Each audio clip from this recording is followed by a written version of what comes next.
أعوذ بالله من الشيطان الرجيم.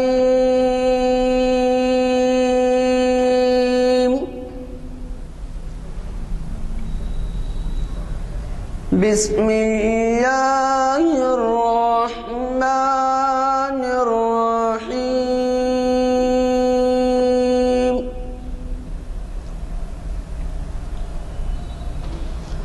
وقل جاء الحق وزهق الباطل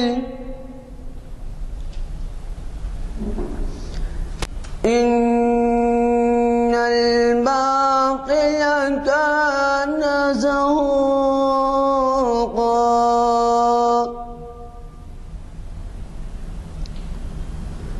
وننزل من القرآن ما هو شفاء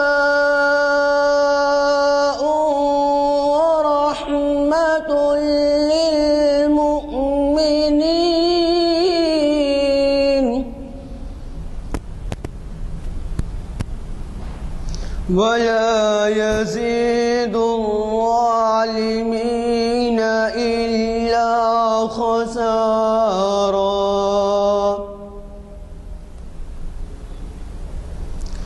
وإذا أنعمنا على الإنسان أعرض ونأى بجانبه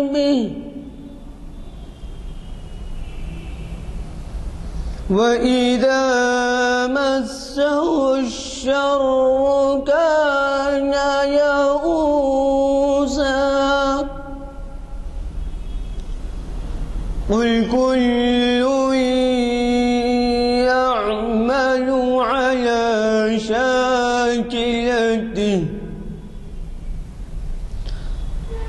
فربكم أعلم بمن هو أهدى سبيلا. صدق اللہ العظیم.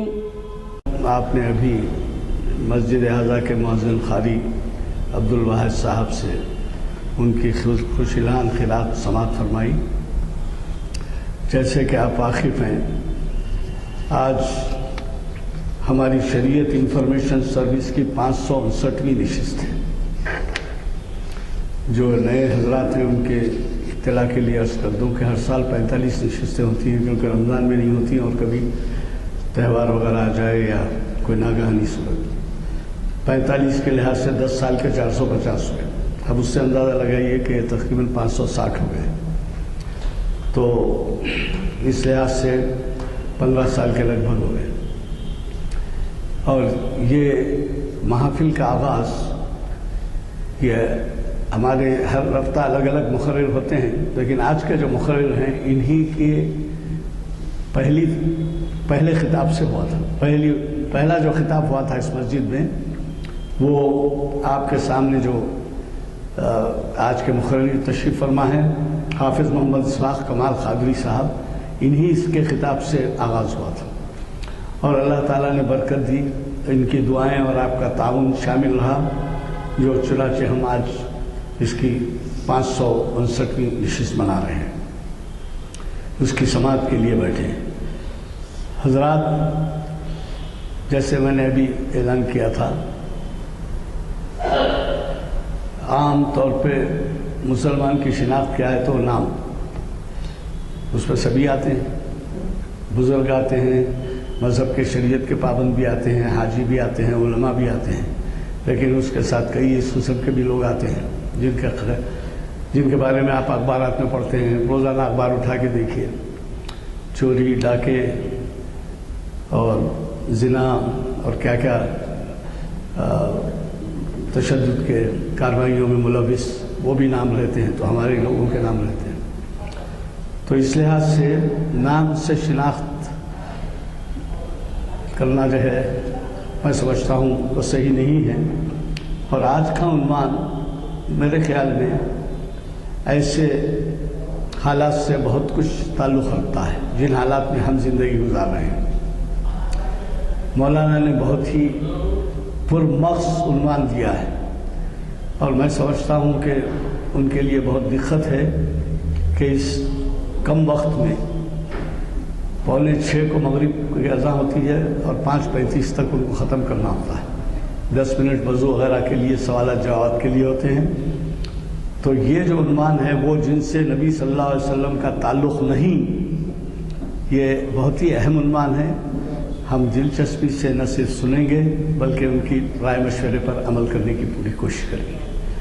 آج کی یہ محفل بتاریخ 1 دسمبر 2014 مطابق 7 صفر 1336 ہجری کانفرنس ہال جامع مسجد عالیہ گن فاؤنڈری میں منعقد ہو رہی ہے، اور آج کے محفل میں ہم اگلے اعلامیے بھی تقسیم کر رہے ہیں، پچھلے میں بھی تقسیم کر چکے ہیں ہفتے کو، لیکن آج بھی جن حضرات کو اعلامیے نہیں ملے ہیں، کیونکہ ابھی ہم کو چہارشنبے کا پروگرام اس سے باقی ہے، منگل کو قاری صاحب کے تجوید کی کلاس ہوتی ہے اوپر ظہر میں عصر میں، تو اس کا بھی ہے، تو آپ لیتے جائیں۔ میں آج کے فاضل مقرر حضرت حافظ محمد اسحاق کمال قادری صاحب کو دعوت خطاب دیتا ہوں، وہ آئیں اور تشریف رکھیں اور ہمیں اپنے خطاب سے استفادے کا موقع دیں۔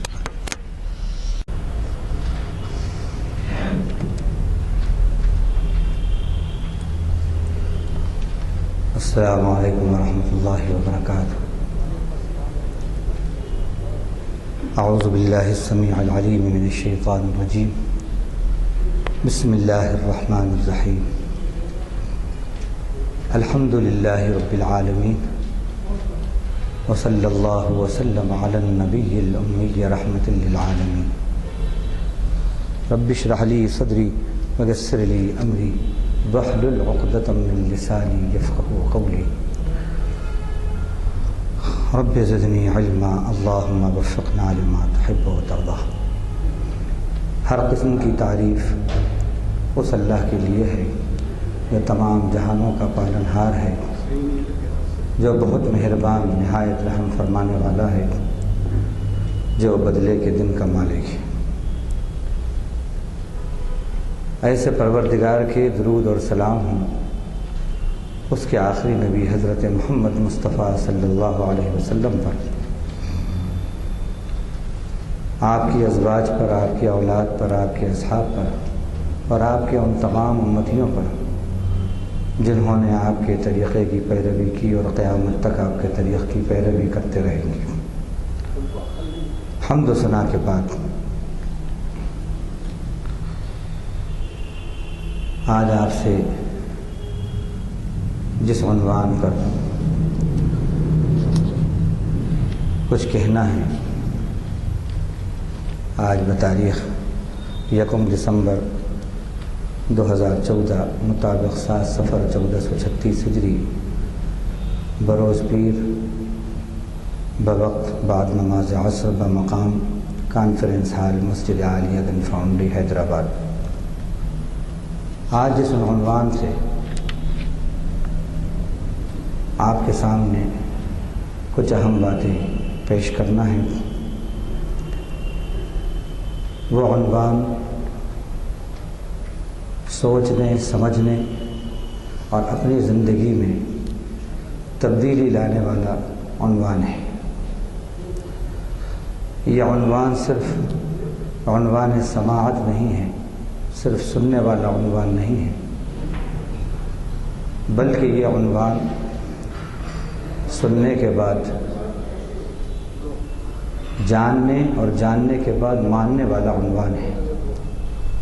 اللہ تعالیٰ نے اہل کتاب کی یعنی یہود و نصارہ کی صفت قرآن مجید میں بتاتے ہوئے فرمایا، الذین آتیناہم الکتاب یعرفونہ کما یعرفون ابناءہم، جن کو ہم نے کتاب دی ہے وہ ایسے پہچانتے ہیں آپ صلی اللہ علیہ وسلم کو جیسے اپنی اولاد کو پہچانتے ہیں۔ تو ایسے پہچاننے والے جیسے کہ ماں باپ اپنی اولاد کو پہچانتے ہیں، پھر بھی نبی کی مخالفت کریں، نبی کی نافرمانی کریں، تو قرآن یہ کہہ رہا ہے کہ ایسے پہچانتے تھے جیسے ماں باپ پہچانتے ہیں، اور یقیناً اولاد کو ماں باپ سے زیادہ بہتر طریقے پر کوئی نہیں پہچان سکتا جیسے ماں باپ اولاد کو پہچانتے ہیں اور جانتے ہیں۔ اس سب کے باوجود کیا وجہ تھی کہ اللہ تعالیٰ نے ان کے بارے میں کہا کونوا قردۃ خاسئین، ذلیل و خوار بندر ہو جاؤ؟ کیا وجہ تھی کہ اللہ تعالیٰ نے ان کے بارے میں کہا ضربت علیہم الذلۃ والمسکنۃ وباؤوا بغضب من اللہ وضربت علیہم المسکنہ وباؤوا بغضب من اللہ، کہ ان کے اوپر اللہ تعالیٰ نے ذلت، بیچارگی مسلط کر دی اور وہ اللہ کے غصے کے مستحق ہوئے۔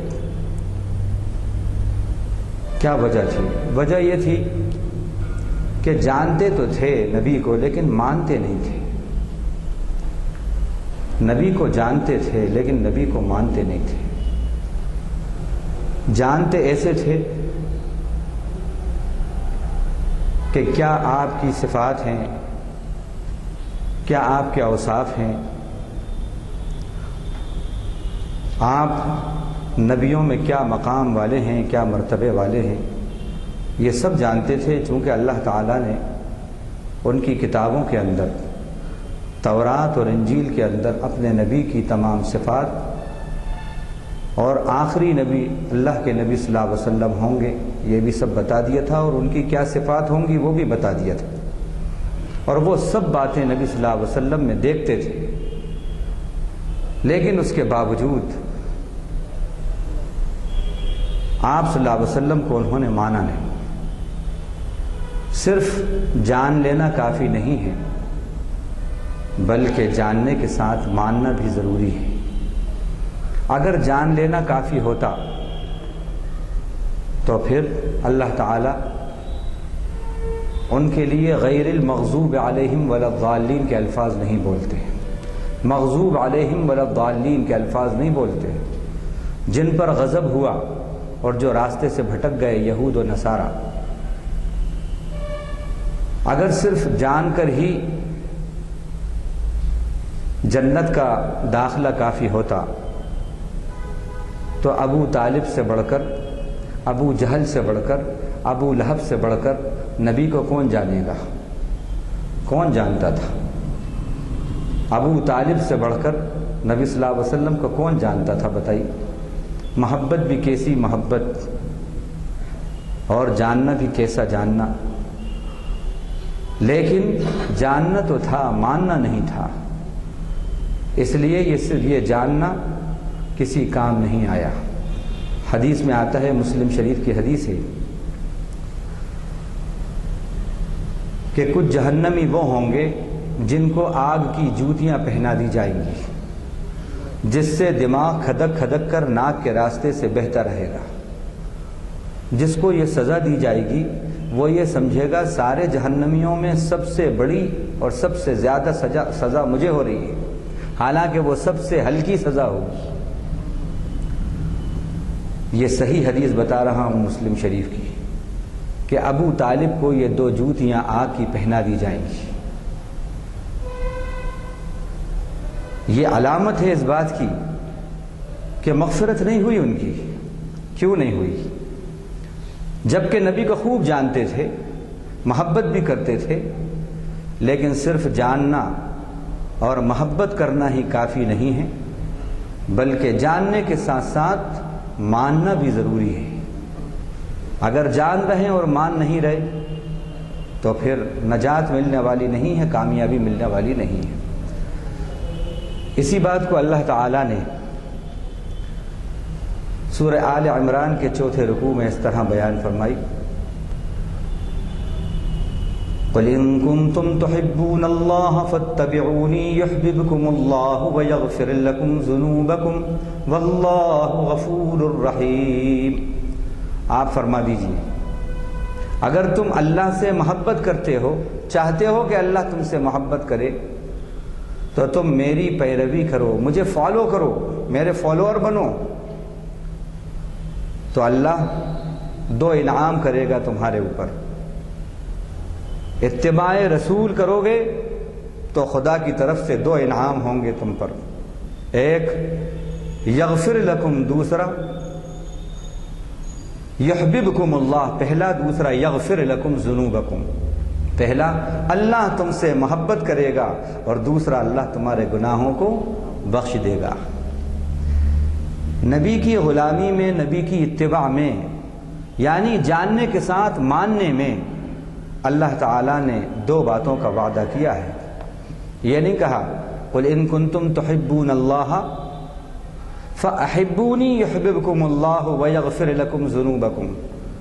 آپ ان سے کہہ دیجئے اگر اللہ کی محبت چاہتے ہو تو تم مجھ سے محبت کرو، بس صرف محبت کرو، اللہ تمہاری مغفرت بھی کر دے گا اور تم سے محبت بھی کرے گا۔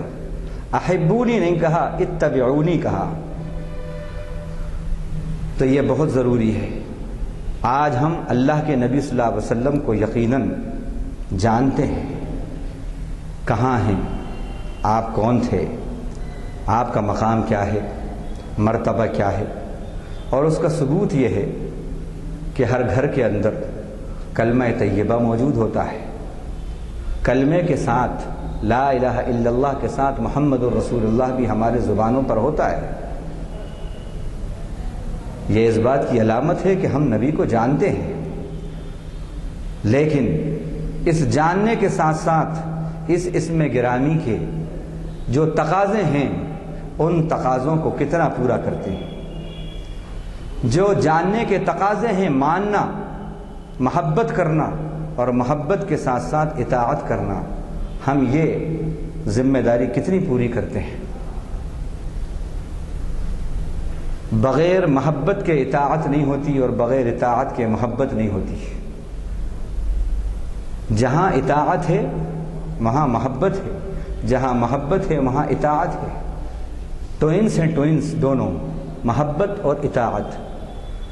محبت کے دعوے ہیں اور اطاعت نہیں ہیں تو یہ جھوٹی محبت ہے، معاف کیجئے، یہ فلمی محبت ہے، قلبی محبت نہیں ہے۔ اس میں مرے پھر زندہ ہو گئے، اس میں بھائی تھے اس میں شوہر بن گئے، اس میں ایسے تھے اس میں ایسے ہو گئے، اس میں اتنے آنسو بہائے اور اس میں بیلن بن گئے، اس میں دوست بنے اس میں دشمن بن گئے۔ یہ محبت صرف فلمی محبت ہے اور اس محبت سے کچھ بھی نہیں ہوتا۔ قلبی محبت ہو نبی سے، اور قلبی محبت کا تعلق ہے اطاعت سے۔ تو جاننا، جان کر ماننا اور محبت کے ساتھ اطاعت کو شامل کرنا، اسی سلسلے میں اب آپ سے کچھ باتیں ہمیں کرنا ہے کہ نبی صلی اللہ علیہ وسلم کو جو لوگ مانتے ہیں اور پھر آپ کی باتوں پر عمل کرتے ہیں، یقیناً وہ لوگ ہیں کہ آپ صلی اللہ علیہ وسلم کا ان سے اور ان کا آپ صلی اللہ علیہ وسلم سے تعلق ہے۔ کیونکہ نبی کا تعلق، نبی سے تعلق جو ہوتا ہے وہ اتباع اور اطاعت کی بنیاد پر ہوتا ہے۔ حسب نسب کی بنیاد پر، صرف حسب نسب کی بنیاد پر نبی سے تعلق نہیں ہوتا۔ میں قرآن سے حوالہ دیتا ہوں۔ اللہ تعالیٰ نے 2 مثالیں بیان کی قرآن مجید میں۔ سیدنا نوح علیہ السلام کے بیٹے اور ان کی بیوی، اور سیدنا لوط علیہ السلام کی بیوی، یہ 2 مثالیں بیان کی ہیں۔ حضرت نوح علیہ السلام کا بیٹا ڈوب رہا ہے، کہا بیٹے ارکب معنا ولا تکن مع الکافرین، ہمارے ساتھ سوار ہو جاؤ، نافرمانوں میں سے مت بنو۔ مانا نہیں، ڈوب گیا۔ اللہ سے کہا سیدنا نوح نے یا رب ان ابنی من اہلی، اے میرے رب میرا بیٹا میرے اہل میں سے ہے، میرے گھر والوں میں سے ہے۔ اللہ کی طرف سے وحی آتی ہے، یا نوح انہ لیس من اہلک، اے نوح نہیں ہے وہ تمہارے گھر والوں میں سے۔ کیا اللہ جھوٹ بولیں گے؟ من اصدق من اللہ قیلا من احسن من اللہ حدیثا، اللہ نے فرمایا اپنے بارے میں اللہ سے زیادہ بات کا سچا کون ہے، اللہ سے زیادہ بات کا اچھا کون ہے؟ تو فرمایا وہ تمہارے گھر والوں میں سے نہیں ہیں۔ کیوں؟ وجہ بتائی آگے، انہ عمل غیر صالح، اس کا عمل نیک نہیں ہے، عمل نیک نہیں ہے۔ اسی طرح اللہ تعالیٰ نے سیدنا نوح اور لوط علیہم السلام کی بیویوں کی مثال بیان کی۔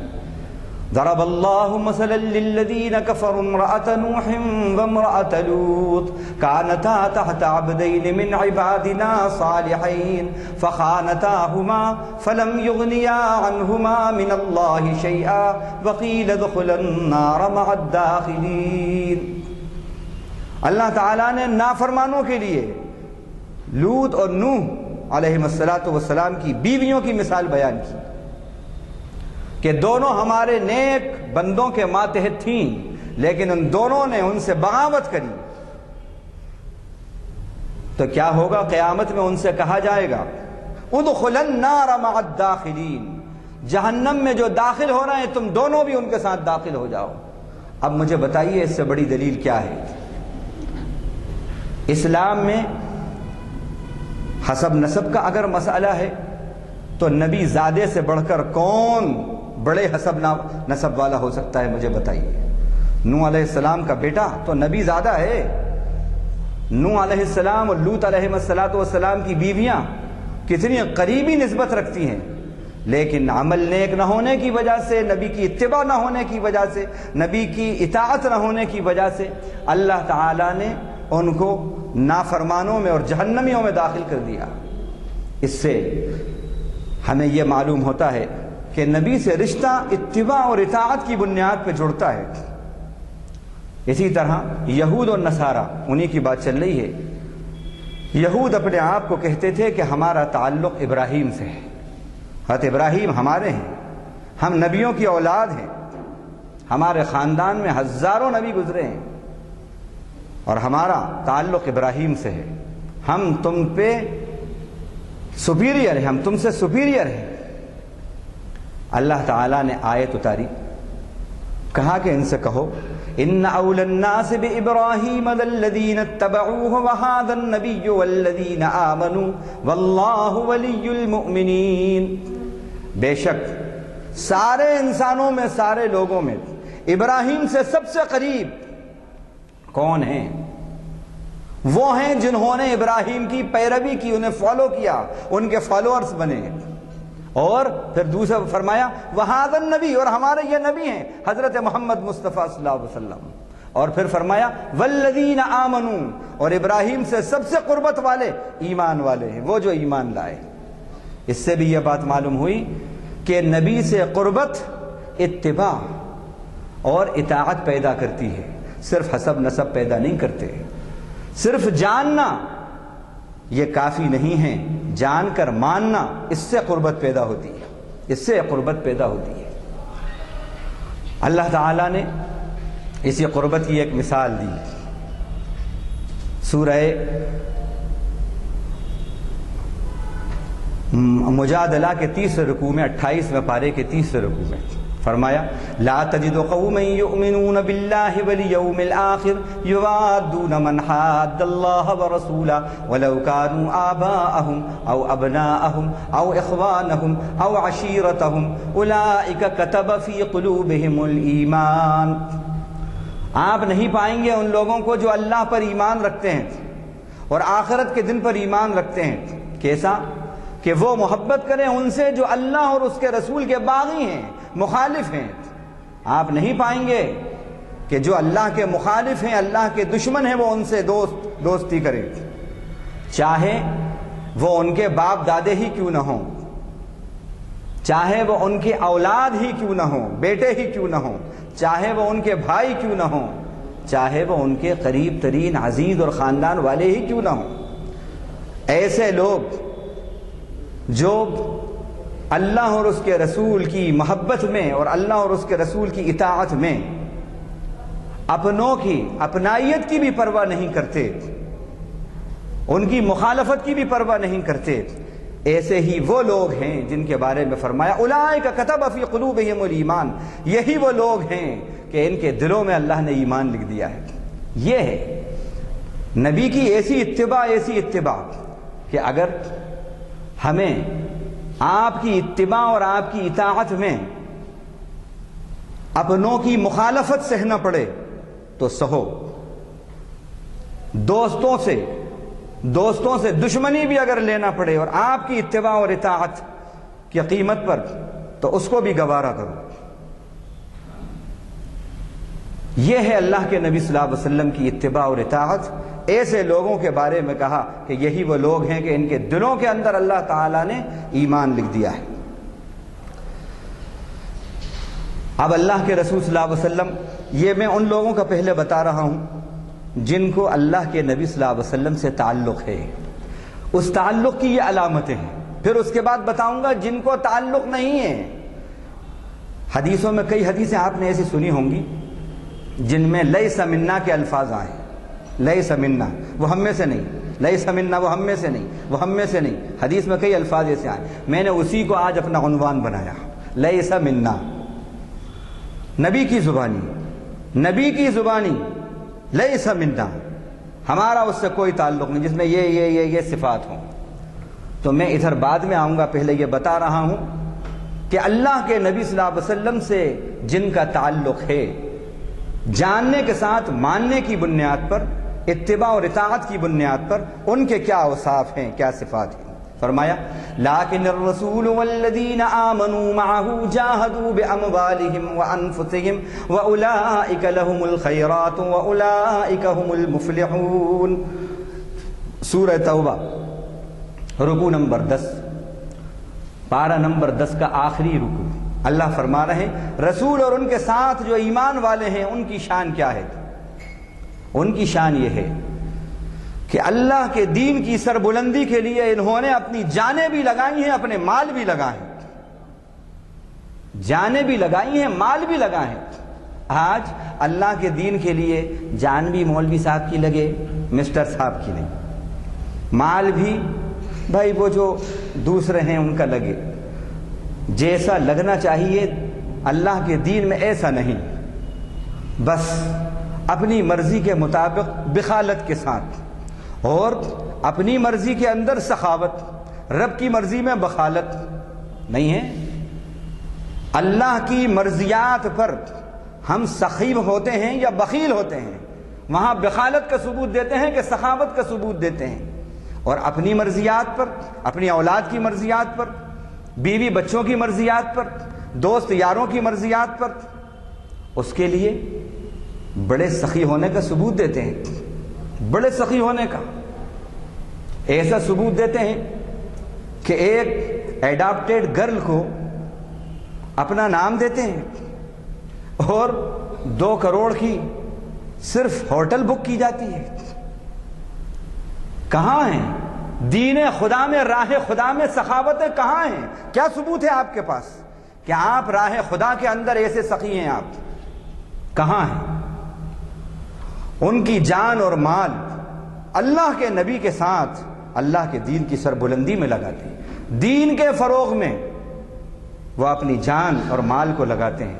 میں آپ سے پوچھتا ہوں، ایسے حضرات جو اس طرح کے خرچ کرتے ہیں اپنی پبلسٹی کے لیے، جو اس طرح خرچ کرتے ہیں مسلم نام کا لیبل لگا کر، ان کی زندگی کے اندر دیکھیے کہ انہوں نے اللہ کی مرضیات پر، اس کے رسول کی مرضیات پر اس کا 1/10 بھی خرچ کیا ہے، 1/10 بھی خرچ کیا ہے۔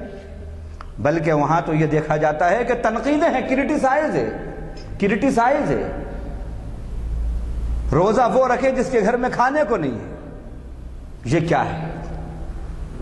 تو اللہ نے اپنے رسول اور اپنے رسول کے صحابہ کی یہ صفات بتائیں کہ مجاہدہ جان اور مال سے کرتے ہیں، وہی حقیقت میں قلبی تعلق اپنے نبی سے رکھتے ہیں۔ اور پھر ایسے ہی لوگوں کے لیے 2 پروانے اللہ تعالیٰ نے دو خوشخبریاں ان کو دی، اولئک لہم الخیرات و اولئک هم المفلحون، جو رب کی مرضیات میں اپنی جان اور مال میں شیئر کرتے ہیں، شیئر، ایسے ہی لوگوں کے مقدر میں اللہ نے بھلائیاں لکھ دی ہیں، ایسے ہی لوگوں کے مقدر میں دونوں جہاں کی کامیابی لکھ دی ہے۔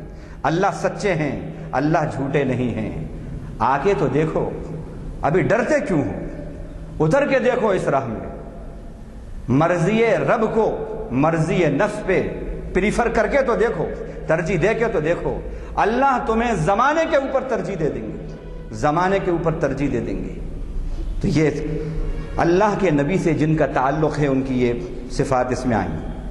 اسی طرح فرمایا محمد الرسول اللہ والذین معه اشداء علی الکفار رحماء بینہم تراہم رکعا سجدا یبتغون فضلا من اللہ ورضوانا سیماہم فی وجوہہم من اثر السجود ذالک مثلہم فی التوراۃ ومثلہم فی الانجیل۔ محمد صلی اللہ علیہ وسلم اللہ کے رسول ہیں، اور جو ان کے ساتھ ایمان والے ہیں وہ کیسے ہیں؟ جو خدا کے نافرمان ہیں ان کے لیے ان کا کیریکٹر بہت ہی ٹھوس ہے۔ کیا مطلب اس کا یہ نہیں کہ تلوار لے کر کھڑے ہیں اور کاٹ رہے ہیں گردنیں، یہ مطلب نہیں ہے۔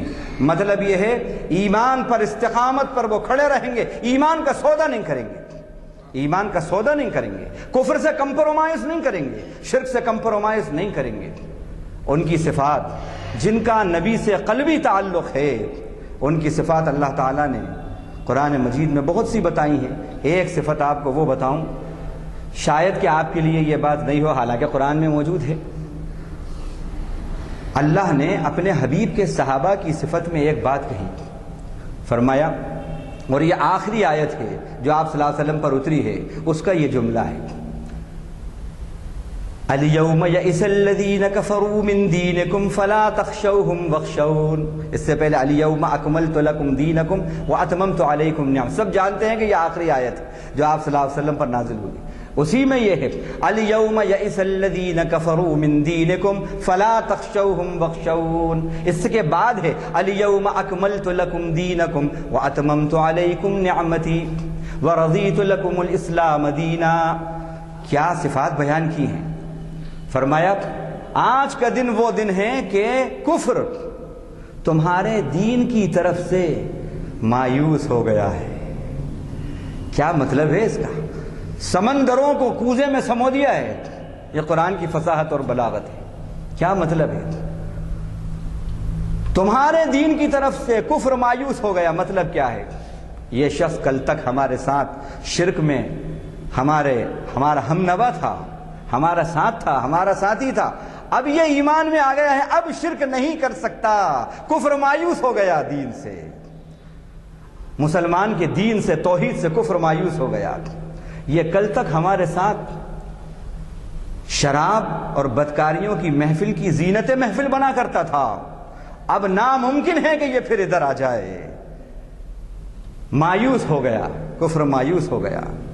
کل تک یہ ہمارے ساتھ بتوں کے سامنے سر ٹیکتا تھا اور ان کو اپنا خدا مانتا تھا، لیکن اب ناممکن ہے اس کے لیے کہ اب یہ کسی بت کے آگے سر جھکا دے۔ یہ ہے کہ دین، ان کے دین سے کفر مایوس ہو گیا۔ لیکن آج ہمارا حال یہ ہے کہ ہمارا کفر جو ہے وہ تو ہم سے مانوس ہے اور دین مایوس ہے۔ صحابہ کرام کا معاملہ یہ تھا کہ کفر ان سے مایوس تھا، توحید ان سے مانوس تھی، اخلاق ان سے مانوس تھا، عبادتیں ان سے مانوس تھیں، شرافت ان سے مانوس تھی، اخلاص ان سے مانوس تھا، اچھائیاں ان سے مانوس تھیں، اور بد اخلاقی، شرک، کفر، بدعات، حسد، قتل و غارت گری، خیانت، یہ ساری چیزیں ان سے مایوس تھیں۔ لیکن آج معاملہ الٹا ہو گیا۔ صحابہ کی یہ صفت بتائی، جن کا نبی سے تعلق ہے ان کی یہ صفت بتائی، ان کی یہ صفت بتائی کہ ایمان اور ایمان کی اعمال جو ہیں اعمال صالحہ، وہ سب کے سب ان سے مانوس ہوتے ہیں۔ یہ بندہ مومن کی پہچان، صحابی کی پہچان۔ کہ سارے اعمال صالحہ اور ساری اچھائیاں سب کے سب بندہ مومن سے مانوس ہوتے ہیں اور کفر اور شرک اس سے مایوس ہوتا ہے۔ یہ صفات ہیں اللہ کے نبی سے قلبی تعلق والوں کی۔ اسی طرح فرمایا فَلْيَحْذَرْ، اب یہاں سے وہ لوگ جو نبی صلی اللہ علیہ وسلم سے جن کا تعلق نہیں ہے وہ کون ہے یہ بتاؤں گا، پھر اس کے بعد جن سے تعلق نہیں ہے تو پھر ان کے اوپر خدا کی طرف سے کیسی گرفت آتی ہے اس پر میں آپ سے بات کروں گا۔ احادیث شریفہ میں کئی حدیثیں آپ نے سنی ہوں گی جس کے اندر لیس منا کے الفاظ آتے ہیں، جیسے میں نے ابھی بتایا، جس کے معنی ہوتے ہیں وہ ہم سے نہیں ہے، اس کا ہم سے کوئی تعلق نہیں ہے۔ ہم نے اسی کو آج عنوان بنایا ہے۔ اس میں ہم نے 5 حدیثیں، صرف 5 حدیثیں اس میں کوٹ کی ہیں، بہت سی حدیثیں ہیں، اتنا وقت بھی نہیں ہے یہاں پر کہ ہم ان سب کو یہاں پر کور کریں۔ ان 5 کے اندر 10 پوائنٹ آئے ہیں، 10 باتیں آئیں، ان کو ہم بتائیں گے، اللہ کرے کہ ہم وہ سب کے سب بتا دیں آپ کو۔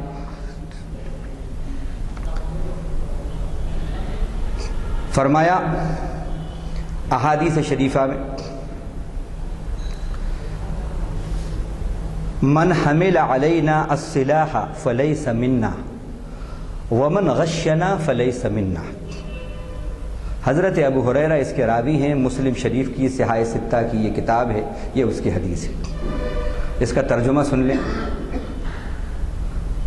ہمارے اوپر جس نے ہتھیار اٹھایا، ہمارے اوپر سے مراد مسلمان پر صرف اٹھایا، قتل کرنے کی بات نہیں ہے، ابھی صرف ہتھیار اٹھایا، ہمارے اوپر جس نے ہتھیار اٹھایا فلیس منا، وہ ہم میں سے نہیں ہے۔ یہ صحیح حدیث سنا رہا ہوں، ضعیف موضوع یہ حدیث نہیں ہے، صحاح ستہ کی حدیث ہے، وہ ہم میں سے نہیں ہے۔ پھر فرمایا من غشنا فلیس منا، جو ہمیں دھوکہ دے وہ ہم میں سے نہیں ہے۔ اس حدیث کے بارے میں یہ لکھا ہے تشریح میں کہ ایک مرتبہ مدینے کے بازار میں آپ صلی اللہ علیہ وسلم تشریف لے گئے، اناج کا بازار تھا، اناج کے ایک ڈھیر میں آپ نے ہاتھ ڈالا، ہاتھ ڈال کے کچھ اناج اپنی مٹھی میں نکالا اور پھر دیکھا تو اس میں نمی تھی، اوپر سے سوکھا اندر سے نمی۔ کہا کہ یہ کیا ہے؟ ما ھذا، یہ کیا ہے؟ اناج والا جو تھا اس نے کہا بارش ہوئی تھی رات میں اس لیے اس کی یہ نمی ہے، ہوا سے اوپر کا سوکھ گیا اندر باقی۔ آپ نے فرمایا تو نے یہ نیچے کا جو نمی کا ہے اس کو اوپر کیوں نہیں رکھا، اس کو وضاحت کیوں نہیں کری؟ پھر یہ کہنے کے بعد فرمایا من غشنا فلیس منا، جو ہمیں دھوکہ دے وہ ہم میں سے نہیں ہے۔ آپ غور کریں، انہوں نے کوئی ملاوٹ نہیں کری تھی، سمجھ رہے ہیں آپ؟ کوئی خود پانی نہیں ڈالا تھا، کچھ نہیں تھا، ایک بارش ہوئی تھی اس کے اندر رکھا تھا، بھیگ گیا۔ اس کو بھی کہا کہ یہ دھوکہ ہے، دھوکہ۔ جو دھوکہ نہیں ہے اس کو نبی نے صرف دھوکے کی مشابہت پہ دھوکہ کہا، اور جو لوگ دھوکے بازی ہی جن کا پیشہ ہے ان کا پھر کیا حال ہے؟ لیس منا لیس منا لیس منا لیس منا ہے، وہاں پر صرف لیس منا نہیں ہے بلکہ اس میں کئی اضافے ہیں لیس منا کی۔ والد بزرگوار بڑی اچھی بات کہتے تھے، ایک مرتبہ انہوں نے کہا چل میاں، مومن جو ہوتا ہے وہ دھوکہ دینے والا نہیں ہوتا، دھوکے دینے والا ہوتا ہے، صاف ستھرا کر کے پاکیزہ کر کے دیتا ہے، ہاں وہ دھوکہ نہیں دیتا۔ اللہ کے نبی نے کہا مومن دھوکے باز نہیں ہو سکتا، مومن قاتل نہیں ہو سکتا، قتل و غارت گری کا اسلام سے کوئی تعلق نہیں ہے، کوئی تعلق نہیں ہے قتل و غارت گری کا۔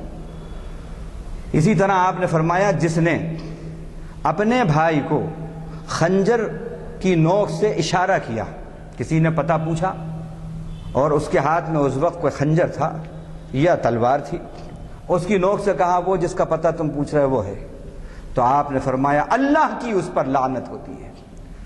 صرف خنجر کی نوک سے اشارہ کرنے پر مارا نہیں ہے، اشارے پر لعنت ہے۔ اب وہ لوگ جو USA کے ایجنٹ بن کر، ابو بکر بغدادی بن کر، داعش کے خلیفۃ المومنین اور امیر المومنین بن کر جو مسلمانوں کا قتل عام کر رہے ہیں اور ایسے ذبح کر رہے ہیں، اس سے بھی بری طرح سے ذبح کر رہے ہیں کہ ایک جانور کو بھی ایسا ذبح نہیں کیا جاتا، جانور کو بھی۔ یہ کیا ہے؟ پیچھے سے چھرا چلا رہے ہیں، پیچھے سے اس کے ہاتھ باندھ کر، اور پھر جیسے سخت ہڈی کو مار مار کر، ضرب مار کر توڑا جاتا ہے، اس طرح توڑ رہے ہیں۔ یہ کیا ہے؟ اللہ کے نبی صرف ہتھیار اٹھانے پر کہہ رہے ہیں کہ وہ ہم میں سے نہیں ہیں، چلانے کی تو بات ہی دوسری ہے۔ یہ کیا ہے؟ سوسائڈ بامبنگ، اس نام پر ہم کیا کیا کر رہے ہیں، کیا کر رہے ہیں؟ اللہ تعالیٰ نے جہاد کی روح یہ بتائی ہے، جہاد کی روح یہ بتائی ہے کہ اللہ کے قاتلوہم حتی لا تکون فتنہ، تم ان سے جہاد کرو تاکہ جو شرک کا فتنہ ہے وہ باقی نہ رہے۔ تو ازالہ فساد مقصود اور مطلوب ہے جہاد کا، نہ کہ اضافہ فساد۔ صرف اٹھانے پر، ہتھیار اٹھانے پر یہ بات کہی۔ من غشنا فلیس منا۔ اب دھوکہ دہی کی بات آتی ہے، قتل و غارت گری کی بات آتی ہے۔ آپ دیکھیے اللہ تعالیٰ نے اس بارے میں کہا من قتل منکم متعمدا فجزاؤہ جہنم خالدا فیہا، تم میں سے جس کسی نے مسلمان کا جان بوجھ کر قتل کر دیا ہمیشہ وہ جہنم میں رہے گا، اللہ کا اس پر غضب ہوگا۔ آج ہم یہ دیکھتے ہیں کہ ہمارے یہاں پر پیڈ غنڈے موجود ہیں باقاعدہ، 5,000 روپیے دیجئے، 10,000 روپیے دیجئے، انہیں سپاری دیجئے اور ان سے جو چاہیں آپ کام لے لیجئے۔ ابھی اولڈ سٹی کی ایک سبزی مارکیٹ کے اندر مرڈر ہوا، 5,000 کے اندر، ہنستا کھیلتا نوجوان بچہ جس کے چھوٹے چھوٹے 2 سال کا ایک بچہ، ایک 5 سال کی بچی ہے، اس کا مرڈر ہو گیا، مرڈر کر دیا۔ یہ کیا ہے؟ اللہ کے نبی کہہ رہے ہیں مسلمان کے اوپر ہتھیار اٹھانا، صرف اٹھانا، کہہ دیا ہمارا اس سے کوئی تعلق نہیں ہے، اٹھانا، چلانا اور مار ڈالنا، بچوں کو یتیم کر دینا، سہاگ کو کسی کے اجاڑ دینا، اسلام کی یہ تعلیم ہے کہ تم میں سے کسی نے من قتل نفسا بغیر نفس او فساد فی الارض فکأنما قتل الناس جميعا، جس کسی نے معصوم جان کو قتل کیا، معصوم جان کو، اس نے گویا ساری انسانیت کا قتل کر دیا ہے، اور جس نے کسی معصوم جان کی جان بچائی ہے اس نے ساری انسانیت کو بچا لیا ہے۔ یہ اسلام۔ واللہ لا يحب الفساد، اللہ فساد کو پسند نہیں کرتا۔ ان اللہ لا يحب المفسدین، اللہ فسادیوں کو پسند نہیں کرتے۔ غرض یہ کہ باتیں بہت ہیں اس پر۔ آج ہم یہ دیکھتے ہیں کہ آج قتل و غارت گری ہمارے پہلوان کی پہچان بنی ہوئی ہے۔ اللہ صاحب یہ کام تو آپ ہی کر سکتے ہیں، یہ کام تو آپ ہی کر سکتے ہیں، ہم لوگوں کے اندر یہ سکت نہیں ہے اتنا بڑا کام ہم کریں۔ اور ان کا فکر مت کرو، 1 درجن اور 40 پر 2 درجن کا تجربہ کر چکا ہوں، آپ کو پتہ بھی نہیں چلے گا، سب ہو جائے گا، وکٹ ایسا گرے گا کہ پتہ بھی نہیں چلے گا۔ یہ کیا ہے؟ آپ اس کو اپنی پہچان و شناخت بنا رہے ہیں بہادری کی۔ اللہ کی نظر میں، رسول کی نظر میں گر گئے، آپ کا تعلق نبی سے ختم ہو گیا۔ لیس منا، لیس منا، لیس منا، وہ ہم میں سے نہیں ہے۔ دھوکہ دہی، یہ صفت بھی جو ہے دھوکہ دہی کی ہمارے یہاں پر یہ صفت نہیں ہے۔ ملاوٹیں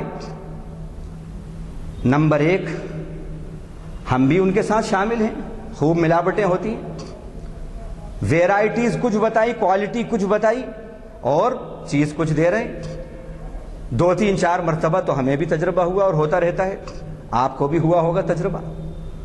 یہ دھوکہ دہی نہیں ہے۔ بیلنس کے اندر سیٹنگ ہے، واٹ کے اندر سیٹنگ ہے، ترازو میں سیٹنگ ہے، یہ دھوکہ دہی نہیں ہے۔ یہ کیا ہے؟ آپ نے فرمایا جو دھوکہ دے وہ ہم میں سے نہیں ہے۔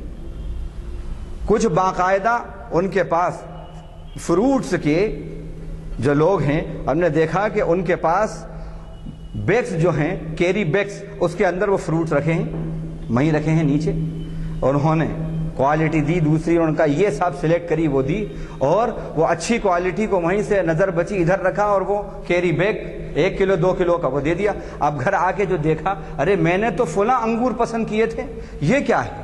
اب 5 کلومیٹر پہ گھر ہے، سوچتا ہے چلو گئے 100 روپے جانے دو، کوئی بات نہیں۔ کیا ہوا؟ دھوکہ ہے۔ اور معاف کیجئے، اس کے اندر مسلمان، اگر ہم یہ نہیں کہتے اکثریت ہے، تو ہم یہ کہہ سکتے ہیں کہ اکثریت نہیں تو اقلیت میں بھی نہیں ہے، برابر برابر کا ریشو ہے۔ یہ کیا ہے؟ من غشنا فلیس منا، جو دھوکہ دے وہ ہم میں سے نہیں ہے، جو دھوکہ دے وہ ہم میں سے نہیں ہے۔ اسی طرح انجینئرنگ کی فیلڈ کے اندر ٹینڈر کچھ بتایا، اس میں کوانٹٹی کچھ بتائی، کچھ دی، کوالٹی کچھ بتا رہے ہیں، کچھ دے رہے ہیں۔ اس میں کہا کہ صاحب اسٹیل کا آئرن جو ہے، اسٹیل ہم ٹاٹا والا، اس میں بتایا، اور معلوم ہوا کہ وہ لگایا ہی نہیں۔ سیمنٹ فلاں کہاں ہے؟ جو آ کر دیکھا تو وہ بھی نہیں، وہ بیچارہ بیٹھا ہے USA میں، دبئی میں، آسٹریلیا میں، اس کو کانٹریکٹر صاحب کو دے دیا ٹھیکہ، وہاں بتائیں کہ صاحب 5000 بوری سیمنٹ کی، اور 3000 میں کام کر دیا، اور 2000 کہاں گئے؟ نہیں ہو رہا، دھوکہ۔ اور پھر ادھر یہ ہے، ادھر عشق رسول کے دعوے بھی ہیں، اور ادھر سب چیزیں چل رہی ہیں۔ یہ کیا ہے؟ اللہ کے نبی سے رشتہ نہیں ہے ایسوں کا جو دھوکہ دیں، جو دھوکہ دیں۔ دھوکہ دہی نبی سے رشتے کو توڑ دیتا ہے، یہ دھوکہ دہی۔ اسی طرح آپ دیکھیے زمینات کا، پلاٹنگ کا، اس کا کاروبار دیکھیے آپ، کیسی دھوکہ دہی۔ ایک ایک پلاٹ کے اوپر 5 رجسٹریاں کرا دی آپ نے، 6 رجسٹریاں ہو گئی۔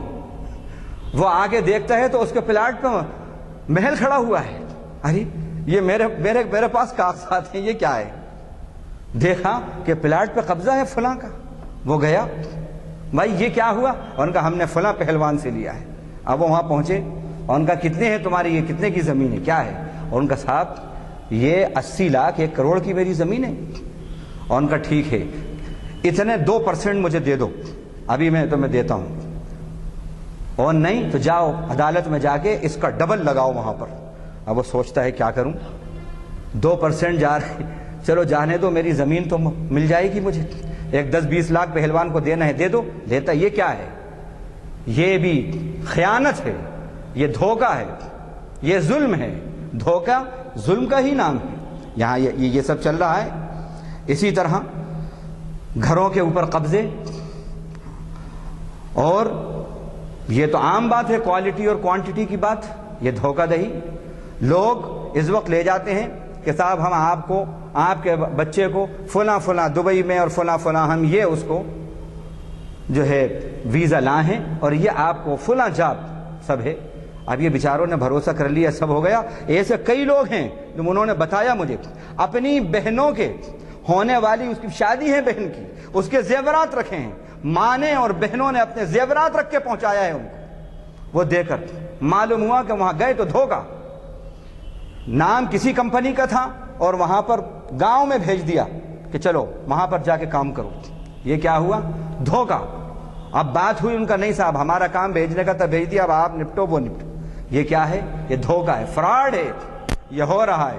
جو ایسا کر رہے ہیں یہ وہ ہیں کہ جن سے نبی بالکل اپنا تعلق ختم کر رہے ہیں، بائیکاٹ کر رہے ہیں ان کا۔ فلیس منا، فلیس منا۔ اسی طرح آپ صلی اللہ علیہ وسلم نے فرمایا،